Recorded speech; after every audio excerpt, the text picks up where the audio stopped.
New chapter start करने जा रहे हैं, दैट इज चैप्टर नंबर 14, विद्युत धारा के रासायनिक प्रभाव। लेकिन विद्युत धारा के रासायनिक प्रभाव पढ़ने से पहले हमको ये समझना पड़ेगा कि विद्युत धारा या विद्युत क्या होता है। क्या होता है विद्युत?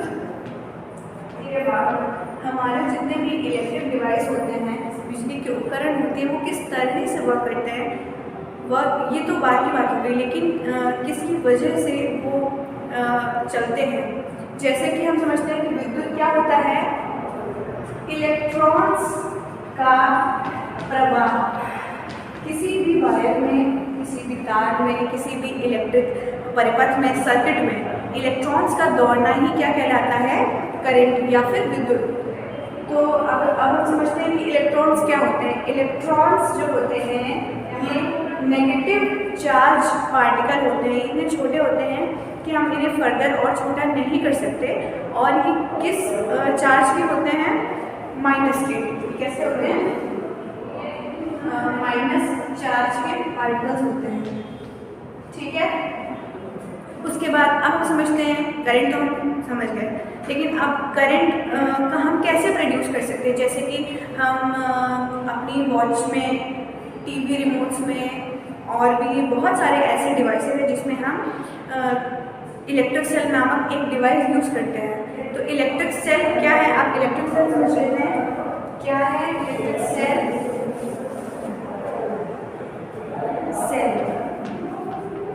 सेल एक ऐसा उपकरण है या एक ऐसी वस्तु है जो कि क्या करती है, अपने अंदर की केमिकल ऊर्जा, रासायनिक ऊर्जा को किसमें कन्वर्ट करती है, किसमें बदलती है, इलेक्ट्रिकल एनर्जी में, मतलब विद्युत धारा में।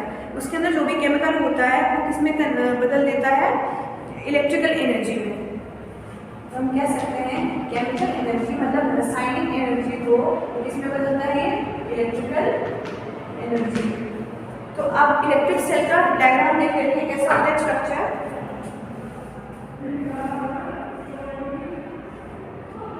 ये होता है एक इलेक्ट्रिक सेल, ये किससे मिलकर बना होता है, एक इसमें तो बहुत सारे केमिकल्स होते हैं। अगर हम आउटर स्ट्रक्चर की बात करें तो ये मेटल का होता है, ये क्या होती है, ऊपर की एक धातु की क्या लेते हैं, धातु समझ लेते हैं, एक छोटी सी मेटल की या धातु की कैप होती है। तो जहाँ पर ये होता है तो हम इसे क्या, ये कैसा, किसी भी इलेक्ट्रिक सेल में दो टर्मिनल होते हैं, कौन कौन से, जहाँ पे ये कैप, ये होता है पॉजिटिव और ये होता है नेगेटिव। पॉजिटिव वाले का क्या नाम है, धन टर्मिनल, धन टर्मिनल,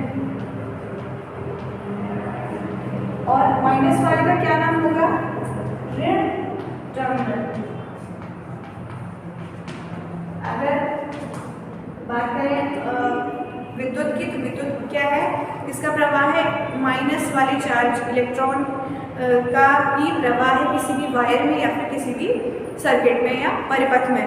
तो माइनस वाला है तो ऑब्वियस सी बात है कि माइनस वाले टर्मिनल से ही निकलता होगा इलेक्ट्रॉन, तो इसकी दिशा क्या हो जाएगी, माइनस से प्लस की ओर। इलेक्ट्रॉन्स के प्रवाह की दिशा क्या हो जाएगी, ऋण टर्मिनल से धन टर्मिनल की तरफ। अब अगर हम इसको इलेक्ट्रॉन्स की दिशा तो हम समझ गए, क्या हो जाएगा, नेगेटिव से पॉजिटिव। लेकिन अब हम अगर विद्युत की बात करें, करंट की, तो करंट की दिशा हमेशा इलेक्ट्रॉन की दिशा के ऑपोजिट होती है। तो क्या हो जाएगा, पॉजिटिव से नेगेटिव। मतलब इसमें अगर बात करें करंट की डायरेक्शन क्या होगी, विद्युत की, तो क्या हो जाएगा, पॉजिटिव से नेगेटिव। अब हम समझते हैं कि किसी भी परिपथ या फिर इलेक्ट्रिक सर्किट को बनाने के लिए कौन कौन सी चीज़ें इस्तेमाल होती हैं। सर्किट एक ऐसा नहीं, ये कोई वस्तु नहीं है, सर्किट कई लोगों से मिलकर बनता है। जैसे कि ये क्या है, कोई एक सेल, ये मिल लेते हैं, ये है कोई एक सेल है, इसको हमने किससे जोड़ दिया, किसी भी बल्ब से जोड़ दिया, और यहाँ नीचे क्या है, हमारा स्विच होगा। अगर हमने स्विच ऑन कर दिया तो बल्ब हमारा जल जाएगा, तो क्या हो जाएगा, बल्ब नहीं जलेगा। अब ऐसे हम लोग बनाने में अच्छा भी नहीं लगता और पढ़ने में इंटरेस्ट भी नहीं आता। तो इसलिए हमारे इस चैप्टर में हम समझेंगे कि किसी भी इलेक्ट्रिक सर्किट, इस सर्किट को हिंदी में क्या बोलते हैं, परिपथ, किसी भी परिपथ को बनाने के लिए हर छोटी छोटी चीज़ों के सिंबल्स या प्रतीक दिए गए हैं। तो आइए देखते हैं। सबसे पहले ये क्या है, कोई फर्स्ट इलेक्ट्रिक सेल का क्या प्रतीक होता है?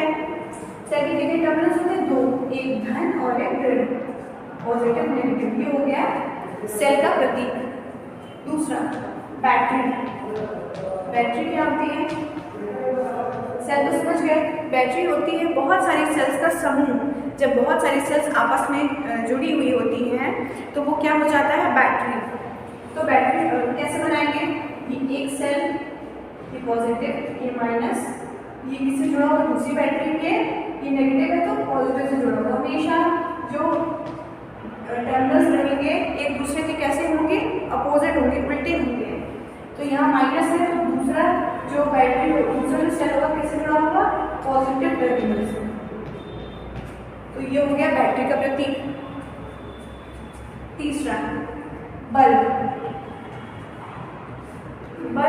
का प्रतीक कैसा होगा, कैसे सिंबल होगा, इसको हम कुछ ऐसे दिखाएंगे। ये है जब बल्ब नहीं जल रहा है, ये कैसी कंडीशन है, ये ऑफ बल्ब। अगर हम ऑन की बात करें तो कैसे दिखाएंगे, ये बल्ब है और ये ऐसे बना दिया, इसमें क्या हम दिखा दी, ऐसी लाइन्स बना दी। तो इसका मतलब क्या हो गया कि बल्ब हमारा ग्लो कर रहा है, जल रहा है। फोर्थ वायर, बिजली के तार को कैसे दिखाएंगे, सिंपल एक लाइन ड्रॉ करके। फिफ्थ स्विच में दो बातें होंगी। एक, जब स्विच कैसा होगा, ऑन कंडीशन में होगा, मतलब जब ऑन होगा। तो ऑन में कैसे दिखाएंगे, पहले ऑफ समझ लेते हैं। ऑफ बल्ब में कैसे दिखाएंगे, ये क्या है, कोई वायर है, कोई तार है, इसके जो पॉइंट से ये जुड़े नहीं होंगे, तो ये क्या हो जाएगा, ऑफ कंडीशन। अगर हम क्या करें, ऑन कंडीशन की बात करते हैं तो क्या होगा, दोनों पॉइंट्स आपस में जुड़े हुए होंगे। तो ये हो गया स्विच, ऑफ कंडीशन और on condition. Cell, battery, bulb और ये वायर और ये स्विच, ठीक है। तो ये हमारे इम्पोर्टेंट सर्किट्स हैं, ये हमको लर्न होने चाहिए कि कैसा किसका प्रतीक है, क्योंकि एग्जाम में आ सकता है कि आपको एक इलेक्ट्रिक परिपथ बनाना है, सर्किट बनाना है, उसमें आप कंडीशन दे दी जाएगी कि बल्ब जल रहा है, स्विच ऑन है, ऑफ है, तो उस हिसाब से हमको ये प्रतीक इस्तेमाल करके वो पूरा स्ट्रक्चर बनाना पड़ेगा।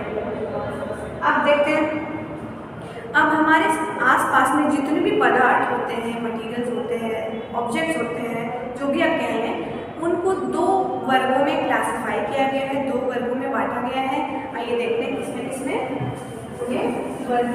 उनका वर्गीकरण किया गया है। सबसे पहले जो पदार्थ होते हैं,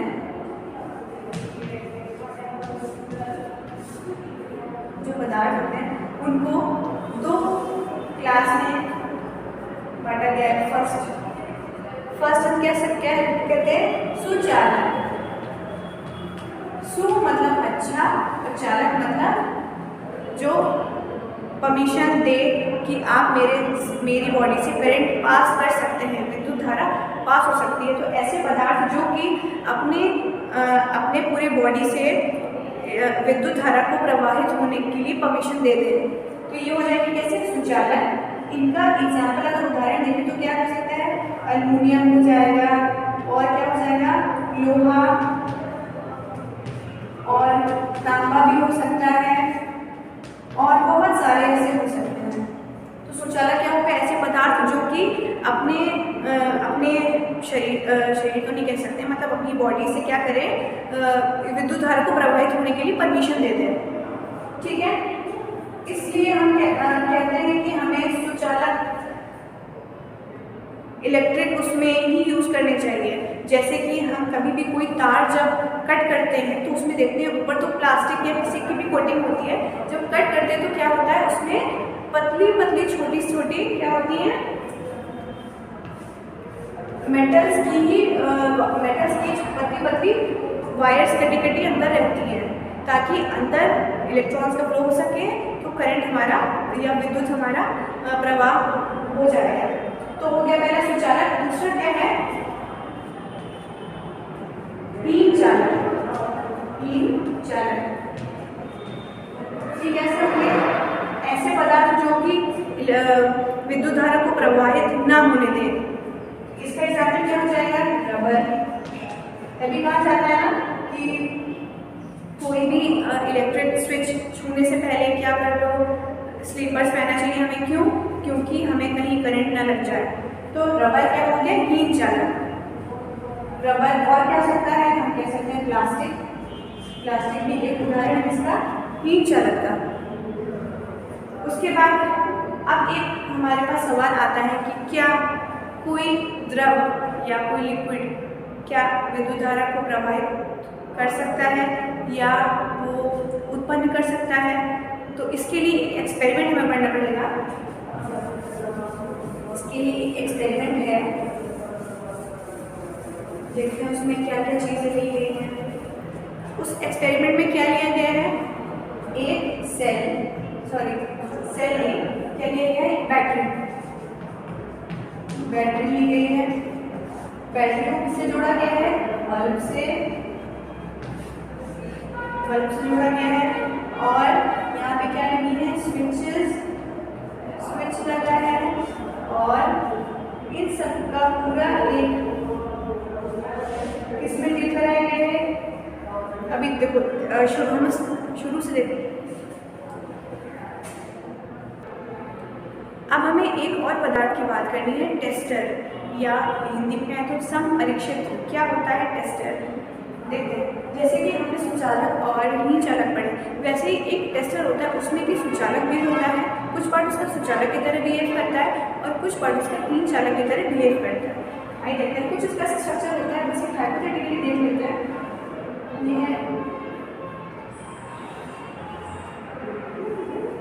ये आगे वाला जो पोर्शन है वो किसकी तरह बिहेव करेगा?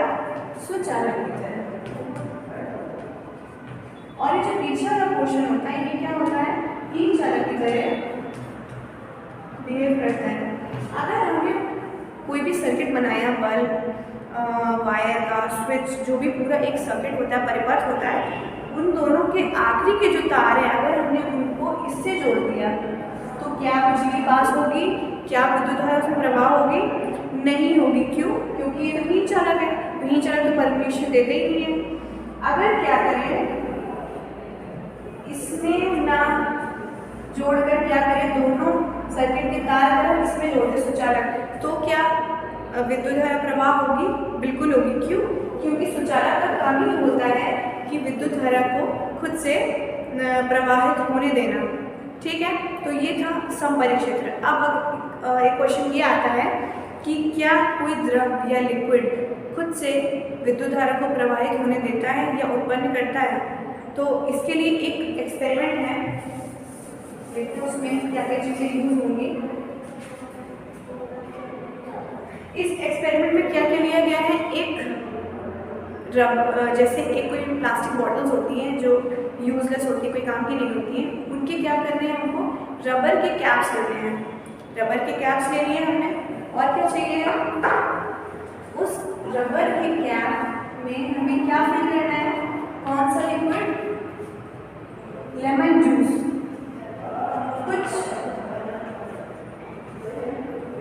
कुछ एक दो टीस्पून क्या लेना है हमको? नींबू का रस।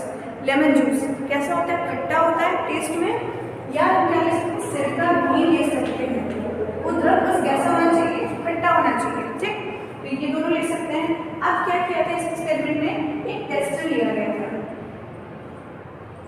ये चेक करने के लिए क्या कोई लिक्विड विद्युत धारा को उत्पन्न कर सकता है या प्रवाह कर सकता है। देखते हैं। ये टेस्टर है, ये कैसे हो जाएगा? ये पार्ट तो सुचालक है, ये कैसा है? हीन चालक है। तो क्या किया हमने? सुचालक के एक छोर से तार लिया और उस तार को किससे कनेक्ट कर दिया, बैटरी से, पॉजिटिव माइनस, दूसरा जुड़ा नेगेटिव है तो ये पॉजिटिव, और इसको मैंने किससे कनेक्ट कर दिया, एक बल्ब से कनेक्ट कर दिया। दूसरा छोर हमने क्या किया, बल्ब में ऐसे सर्किट परिपथ बना लिया। आप देखिए क्या हुआ इसमें, अगर स्विच ऑन है, सॉरी अगर इस द्रव में, ये क्या है, एक द्रव है, अगर इस द्रव में टेस्टर के साथ मिलकर सर्किट ये पूरा परिपथ कंप्लीट कर दिया, पूरा कर दिया, और अगर विद्युत धारा प्रवाहित हो जाती है या उत्पन्न हो जाती है, तो इसमें क्या होगा, करंट आने लगेगा, और करंट की दिशा क्या होगी, प्लस से माइनस की ओर होती है। तो हम कह सकते हैं कि बल्ब जल जाएगा, क्या मतलब है, इस पूरे परिपथ में करंट रिड्यूस हो गया। तो हम किसी भी द्रव को चेक कर सकते हैं इस एक्सपेरिमेंट से, अगर हो जाता है तो इसका मतलब वो द्रव ऐसा है विद्युत धारा को प्रवाहित कर सकता है। तो हमारा आज का टॉपिक कवर हो गया, क्या विद्युत धारा क्या है, इसके प्रतीक क्या क्या है, और हम कैसे पहचान सकते हैं कि कोई भी द्रव कैसे इलेक्ट्रिसिटी प्रोड्यूस कर सकता है, विद्युत धारा प्रवाहित कर सकता है, समपरिक क्षेत्र क्या होता है। इसके आगे का टॉपिक हम नेक्स्ट वीडियो में देखेंगे। आप लोग कुछ होमवर्क नोट कर लीजिए, कुछ क्वेश्चंस हैं जो आप लोगों को लिखने हैं।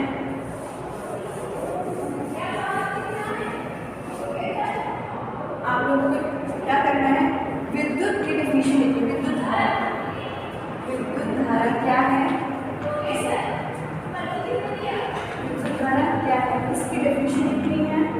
दूसरा, सभी के प्रतीक लिखने हैं, सभी प्रतीक लिख लीजिए कि जो भी प्रतीक बनाए हैं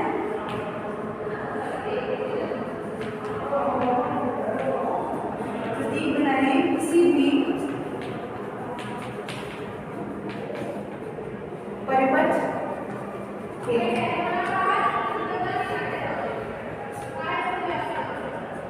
दूसरा, इसको कैसे लिख लीजिएगा, किसी भी परिपथ के प्रतीक बनाए, ऐसे करके लिख लीजिएगा।